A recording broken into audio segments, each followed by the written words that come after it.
It was quite a cool night in early March. I got in my car and began heading over to Steve's house. When I arrived, I found that Frank also happened to be there. Yo, man, what's good? What we thinking doing tonight, G? Asked Steve. Said Frank. This is quite typical. We never really had a plan of what to do, but we wanted some adventure. We wanted something different.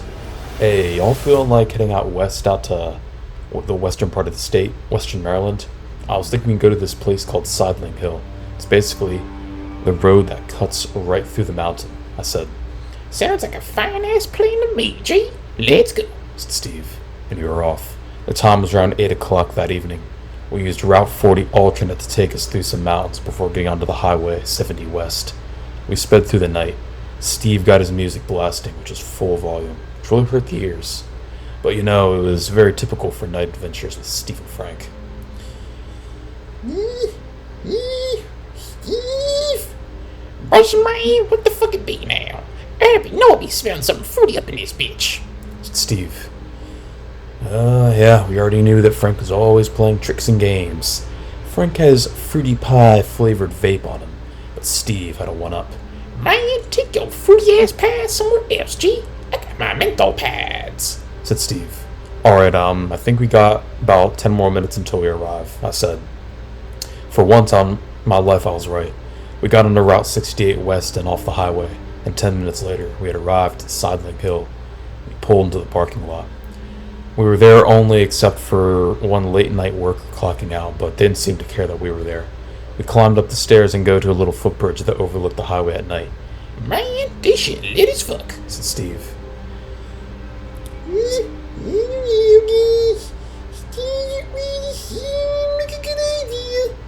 Bryce, man, why you always being such a bitch, said Steve.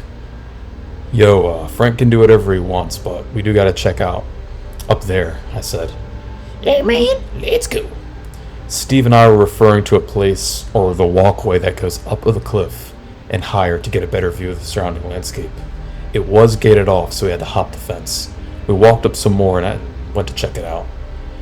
Hey, yo, wanna hop that fence and go up to that ridge? I asked Steve. Nah, man, that is sketchy as fuck. Imagine if something, like, what even is there to do up there? But, I don't know, it's just a bunch of rocks and they could fall on us. We don't want that. Alright, we should probably get going, said Colin. Nick? Frank asked. Frank, what do you want? I said. Can we stop at a gas station? Yeah, man, let's stop at a gas station. I need my Doritos, said Steve. Sure, I think there'll be one here coming up. We continued on the highway until we eventually pulled over at a gas station, referred to as the Oak Barrel. Their cafe was closed, but their gas station and snack area were still open. I put some gas in the car before meeting Steve and Frank inside. I got a sparkling water. Frank got a Dr. Pepper, and Steve got some chips as well as a Mountain Dew, as well as the Baja Blast flavor. You boys have a great night, the cashier said. Hey, you too, I replied. We hopped back in the car and yet again continued west. Man, we gotta hit up Green Ridge State Forest. Why do you want to go there, Steve? What's so special about that place? I asked him. Man, I was up there on my phone, and I found this creepy-ass place called the Paw Paw Tunnel. It be haunted and shit, and we gotta go all get all that shit up in there, said Steve. I really don't know if I wanna go somewhere haunted, Steve. It seems kinda spooky, Frank replied. Listen, Buzzman, no one gives a fuck about your suspicions. Everybody already knows that you're the biggest bitch in town, said Steve. I decided to side with Steve on this one, and so I took the exit for Little Orleans Road, which is the Green Ridge exit. I took Little Orleans Road until I got into another road, which I honestly forgot the name of. We passed by the ranger station and were taken onto some dirt path. I kind of remember going to the Paw Paw Tunnel that past summer with my dad, so it was kind of a vague off memory, but this, however, would be a mistake. Yo, man, this is exactly how horror movies start, G, Steve mentioned, sounding worried. Yeah, I can imagine. I flipped off my car headlights to see just how dark it was in that forest, and let me just say, it truly was pitch black. There was no moon out that night, and so there wasn't even any ambient light, just darkness. It's getting pretty spooky. I think we should get out of here, Frank said. I did just that. We continued on the road for another 15 minutes until we're faced with something that would make this night turn for the weird. We're going down a series of really twisty roads, down an incredibly steep hill, and the road is getting super narrow. What the fuck? I said. We came face to face with a creek. You see, the previous night, there were lots of rainstorms and flash flooding, causing creeks to overflow onto the road. There were no bridges or anything. This was a dirt road, and the road was super, super remote and far from civilization. These don't get maintained or anything. Fuck. There's no way I'm going to be able to drive through this. We have to turn around, I said. Let's just say the next 10 minutes were pretty rough. I ended up messing up my rear bumper and having to do like a 10,000 point turn as the road is literally the exact width of my car. No, that is not a joke. Man, back that bitch ass up. I gotta do some fast shit later on. Whatever Steve meant by that, I did not know. I backed up an inch and then pulled forward an inch. I'd back up another inch, then pull forward another inch. And that went on for another 10 or so minutes before I was finally able into position to turn around. Steve hopped back in the car as he was looking and kind of guiding me on where to turn. So next we took off back down the road we came, back towards the highway. Shit, guys, we should probably just go home. Perhaps that creek overflow is a sign that we should just call this whole Paw Paw Tunnel thing off, I mentioned. Nah, man, we gotta go to the Paw Paw Tunnel. That was just a bad move on your end, G, said Steve, putting the blame on me. Okay, Google Earth says it can get us there, Frank said. I didn't know Google Earth could talk. According to Frank, it can. Alright, I say. Little did we know that letting Frank choose the directions of the Paw Paw Tunnel would be a big mistake. Oh, Nick, you need to take exit 61. Oh, shit. A little earlier of a warning would have been nice, Frank. I said I almost missed the exit. Oops, sorry. I take exit 61 and get on some weird road. We pass by the juvie center. Man, that place is lit as fuck, said Steve. Steve, what the fuck is so lit about juvie? It's a lit prison for juveniles, I said. Man, that's because I used to go there back when I was in the hood, said Steve. I used to be doing robberies and shit. Yeah, alright, whatever you say. Anyway, we passed the juvie and were yet again taken onto another extremely sketchy dirt road. We wound through the woods a bit more. There was another creek, but luckily this one had a one-lane bridge we could drive over. After we went through the woods, we were taken onto a forested ridge that we stayed on for about a half an hour. We passed by a bunch of old shacks and abandoned vehicles, which were super creepy and sketch, but we press on nonetheless through the night. Nick, you need to take a lift, said Frank. I made said left and onto another road called Route 51, which took us down the mountain and into another valley. Frank, are you sure this is the way to the Paw Paw Tunnel? I came here past with my family, and I don't remember it being this way. Well, Frank then said that according to Google Earth, that this was indeed the best way to get there. His phone may only be at 1%, but he told his parents where we were going, allegedly. Frank, you dumbass. It's not my problem if you get grounded again, like always, I said. Seems that Frank can never take any situations that seriously. Anyway, Frank had us made a bunch more turns onto even sketchier roads before. Before we knew it, we were going up another mountain. Frank, seriously, the Paw Paw Tunnel's gotta be down by the river, down the hill. Why are we going up a mountain? I said. But however, before Frank could even respond, I saw the sight of approaching headlights from around a forest, from around a tree, in the bend of the road. I turned off my high beams to be courteous to the other driver, but as we round that bend, the driver did not turn off their high beams, no. In fact, that car wasn't even moving. They were just sitting there blockading the road idly. It seemed as if they were doing it on purpose. And, yeah, it's kind of a whack situation. Man, I don't see way too many horror movies to this shit. Turn around. I didn't ask any questions. I began the process of turning around, but then something caught my eye. I saw one of the doors of the vehicle open. The other high beams were on, and we couldn't see much ahead.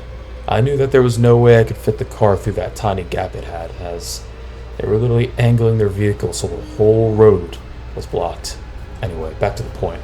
The vehicle I saw was not any car, though, no. Rather, it was a blue minivan. Oh, no. A pit formed in my stomach when I saw the blue minivan. Anyway, the door opened, and we saw the silhouette of a black, chubby, pear-shaped figure straddling its way over to the car. No, I don't have a good feeling about this. Believe me, none of us had a good feeling about this. We knew it's real. Even Frank's instincts were bad. Anyway, the pear-shaped figure continued waddling its way toward our car. We couldn't make out any of its distinguishable features as it had its high beams from the blue minivan behind, which only made it appear as a mere black silhouette in the night, as an outline in other words. Man, back your ass up, G. Get the fuck out of here. I was trying, but again, due to recent mud and rain, my tires were sputtering. Oh shit, I said. It's too late. The figure made its way to Steve's passenger side window and began tapping on the glass. I decided to make the stupid move of turning off the car, getting out our flashlights, and stepping out to confront whoever was out there. This was a terrible decision, though. We got out of the car to confront them. It was no one other than Herbert Ernie himself.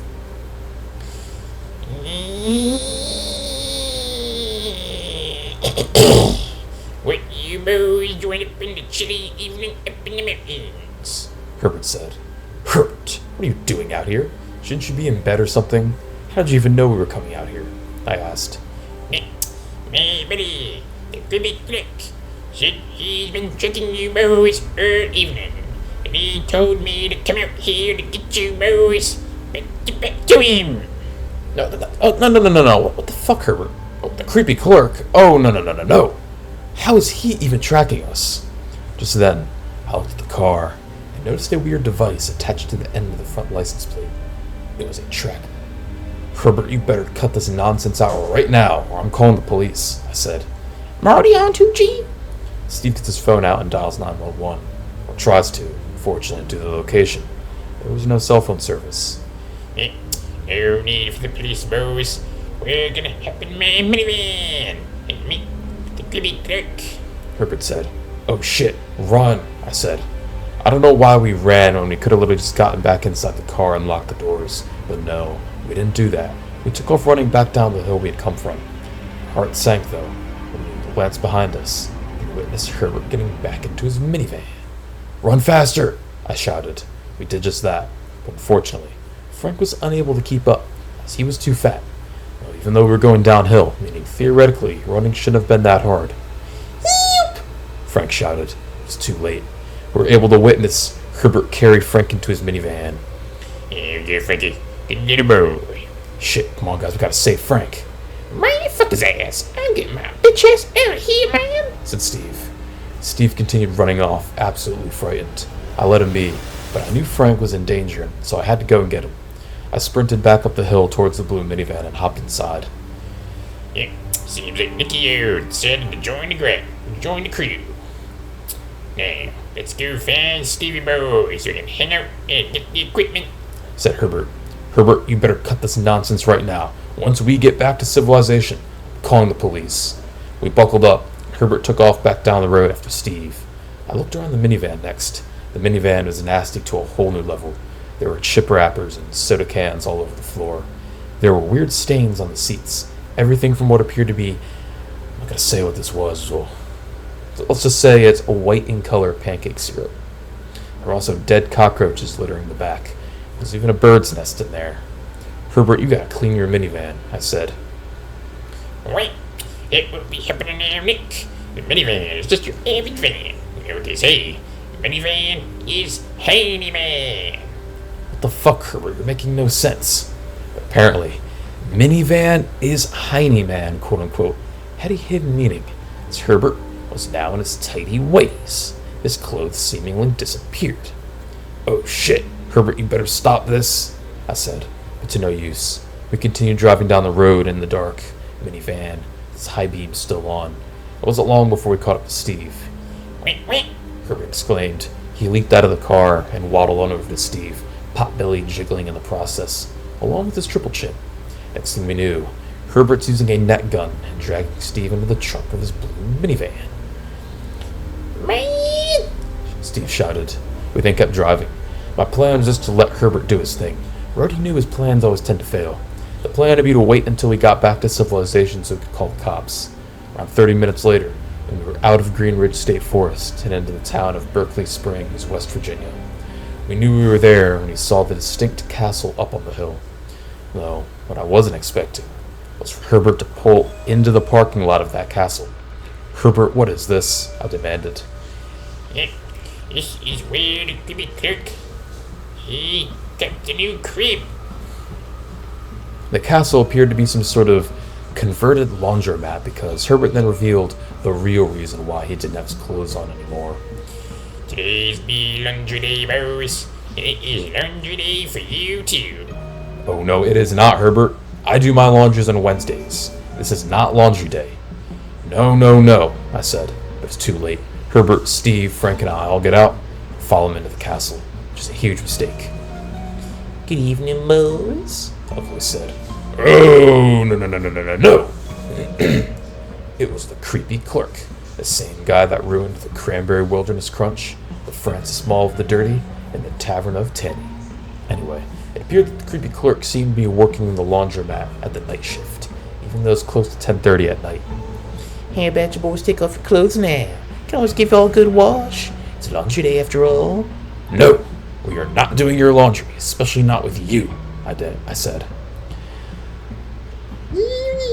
Something's giving me a bad feeling about this, Frank said. Believe me, we've been having a bad feeling about this night, a whole night. Frank didn't need to say it twice. Come on, boys. I'm just trying to have a fun time. The creepy clerk wore nothing but a tight pair of 80s-style gym trainers. He had a potbelly and long, greasy hair. He looked at us with those creepy eyes as well. He then did the unimaginable. He took a basket, like a laundry basket, out of some closet and proceeded to pour it into the dryer. Time for the dryer sheets, boys, he mentioned.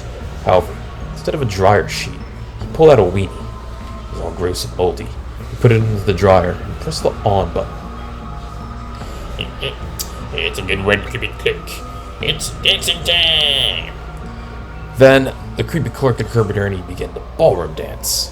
"Oh shit, man, this shit's getting weird. Let's get out of here," I said, referring to Steve and Frank.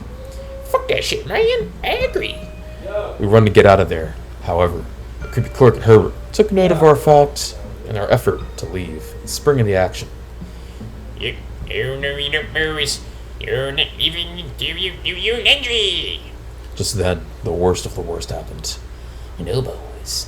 I made my own laundry pads. What about Tide pads that you can buy from the creepy clerk pads?" He then went into a box and pulls out those creepy clerk pods, quote unquote. They were basically laundry detergent pods, but instead of detergent inside, it was a mixture of mashed up nut with cockroaches. He then gives them to Herbert. Herbert puts them in his mouth and begins chewing on them. Except when he chewed them, shots of cockroach juice came squirting out on us, even landing in Steve's eye. "Yo, man, the fucking that nasty as a bitch." We then ran out of there. That was it. Called the cops. And 5 minutes later, the police arrived, and Herbert, along with the creepy clerk, were taken away. The police also did a raid of that castle, aka the laundromat, and seized all sorts of weird, funky items. Everything from those creepy clerk laundry pods, all the way to weird random pills, and even creepy pictures of strangers too. We all went home that night traumatized. We had to get a police escort to take us back to that one road in Green Ridge, where we left the car. We then drove home that night in silence. You know, we never made it to the Paw Paw Tunnel. Someone told me that if we didn't listen to Frank's stupid-ass Google Earth idea, we would just had a normal night adventure. Well, yeah, that then concludes the Laundromat Lardy.